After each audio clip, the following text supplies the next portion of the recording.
Hey, what's up everybody? Adobe Masters here, and today I'm going to be showing you the difference between a track matte and a mask in Adobe After Effects. I haven't been, touched After Effects in a little while, so I wanted to kind of jump in. I thought this was a good topic because knowing the difference is extremely useful, and these are really simple tools. So once you grasp this concept, if you've only touched Premiere or only a little bit of After Effects, you can use this and actually create some really fun animations and really interactive animations. So I wanted to go over the difference because each of them are very similar, yet they have their own sort of style and time of when you would use it.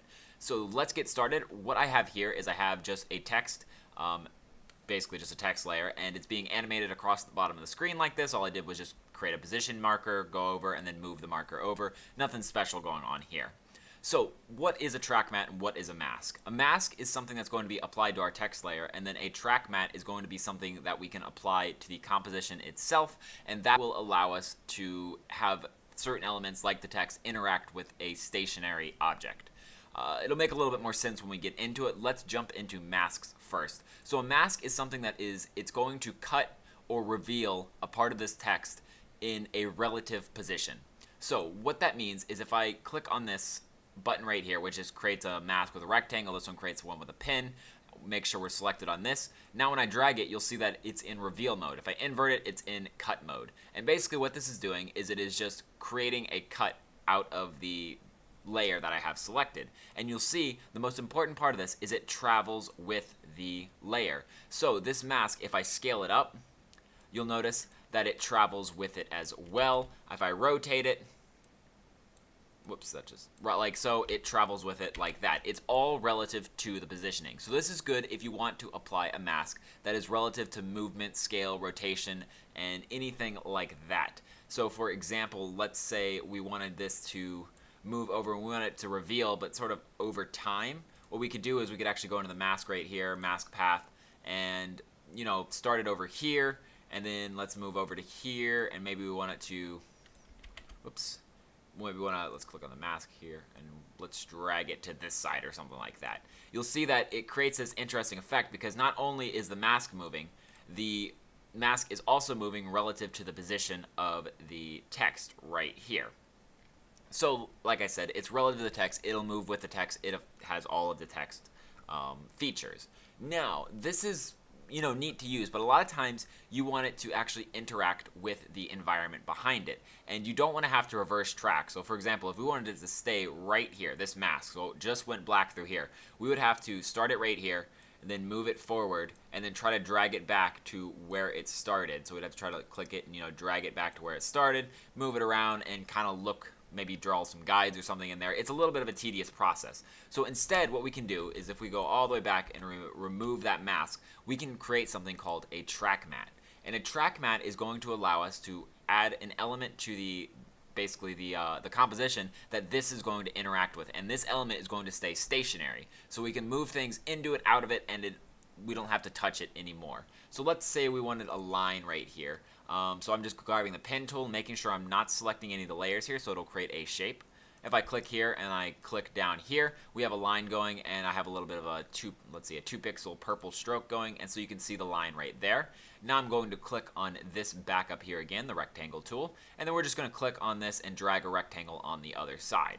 So now we have one shape. This shape 1 is the layer, or the shape layer 1 is going to be our line, shape layer 2 is going to be our box, our track matte. So what we need is these pieces right next to each other. So I'm going to grab the text and I'm going to drag it up like so, and you'll see that this under track matte, if you can't see that, click this button so that it switches away from these switches into this one. It's under track matte right here, and we're going to hit alpha matte onto shape layer 2. And you'll notice that this over here disappears. Now, when we move through our animation, you'll see that it starts to come out over here, and it stays perfectly still. And you'll notice it also goes out the other end because the mask or the shape object in this situation that it's masking from isn't big enough. So we can go ahead and expand it, but it's sort of relative to the anchor point up here. So let's drag it over. And now it should just come out right here. And now you'll notice that's all I have to do. I don't have to touch this anymore. I don't have to reverse track it. I don't have to do any of that fancy stuff to get it to stay in the exact same place. So this helps you create an element. So for example, if we were creating like a lower thirds, like I did in Premiere Pro, and we had this line come up, I wouldn't have to animate the mask with the text or anything like that. I can just draw the mask and it's going to come right through and not going to be moved at all. So that is the major difference between these two. Our masks are going to be moving with it, so I can even do that and I can show you them both at the same time. Let's draw another mask and let's invert it. So in this situation, the mask text animations are A, and then the rest of it is cut off. That mask is tracking with it, while the track matte allows you to create a mask, essentially, that this is then going to go over. And that it will not move throughout the duration of the animation, unless you want to move it, and then you have full control over the shape up here to move it. But it is not relative, it's absolute. It's going to stay in the absolute position it gives you, regardless of the element, aka the text that is interacting with it. And you'll notice that this is sort of represented in the little pictures that are created right here whenever you create the alpha matte right here, which creates a track matte that's on the alpha.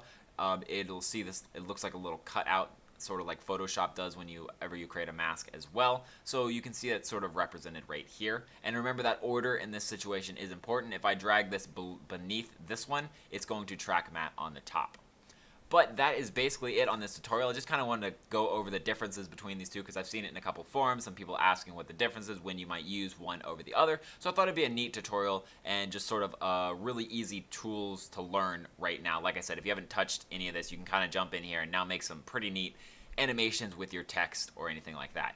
That is it. If you guys have any questions or comments, throw them in the comment section below. YouTube is still being a little bit crazy, so I don't know if I can answer or not. But if you really have something burning on your mind, throw them in the email that I have listed below as well, and I'll get back to you there. If you want to see more videos similar to this one, go ahead and hit that subscribe button. I make a video every other day on Adobe related products, After Effects and Premiere Pro, sort of focusing on Premiere Pro, but jumping into After Effects and some other programs every once in a while. That is it, and until next time, guys, see ya.